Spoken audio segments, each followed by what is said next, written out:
It's good to have friends and people in the family that look out for you. And it doesn't matter whether you're royal or not.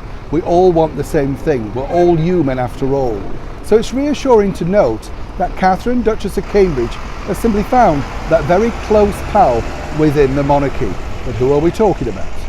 Hi, good morning. Neil Sean here in the very heart of London. Nice to see you as ever. Hope you're all keeping well. And yes, the start of another day. Do you know, I don't know about you, as I often say, I know, but we're in August. I just so remember talking to you all about how excited we were going to be about the Platinum Jubilee. Incredible, isn't it? Also, thank you for your kind remarks about On This Day in History. So thrilled you're enjoying them. Harry Houdini, I know, way ahead of his time. Can you imagine what Harry Houdini would have been like in this digital age? I mean, he would have got millions of views, wouldn't he? Because, I mean, his feats really were incredible, you know, when you think. And I often think with these people of the past, it's great that they started it and pioneered it, you know, like the lady who swam the channel in 1926. You know, she really did break the mold in terms of girl power and everything like that. But also, when you think about it, they had no idea what was coming. And in their moment, they were the supreme, the biggest thing going. Time just moves on, doesn't it? As, of course, our royal story does of the day. So let's get to it. Well, it basically centres upon, of course, Catherine, the Duchess of Cambridge, who we know had a very tough time reading between the lines now when Harry and Meghan were in residence at Kensington Palace. And as ever, we have to say allegedly.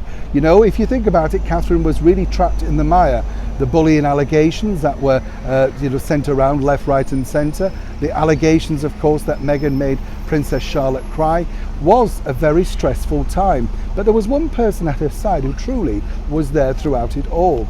And when you think about this particular lady, as I've often said, I've been lucky enough to know her and meet her in a previous life when she worked over at a commercial radio station here in London many years ago now. She is, of course, the wife of the Earl of Wessex, the very brilliant Sophie Wessex. Now, Sophie, as I say, you see, has had an excellent former life as a PR guru and kind of knows exactly how the media works. So she's been a reassuring arm for Catherine to lean on, simply because there was a lot of trauma, whatever people are saying behind the scenes, particularly for Catherine, who is a very mild-mannered lady, you know, doesn't like to get confrontational, just wants people to get on.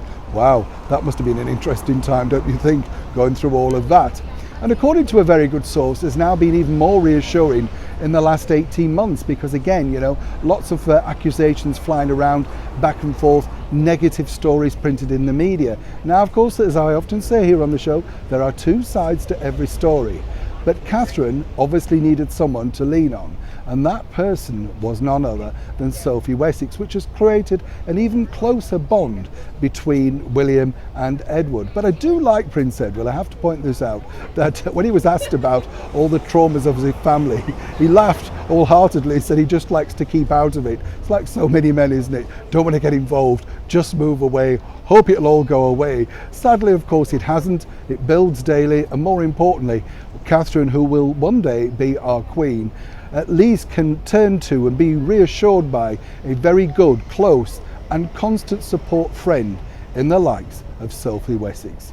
I just wanted to share that with you because a lot of people ask me what happens inside the palace walls with other royals. So there you have it, now you know. Neil Sean in the very heart of London.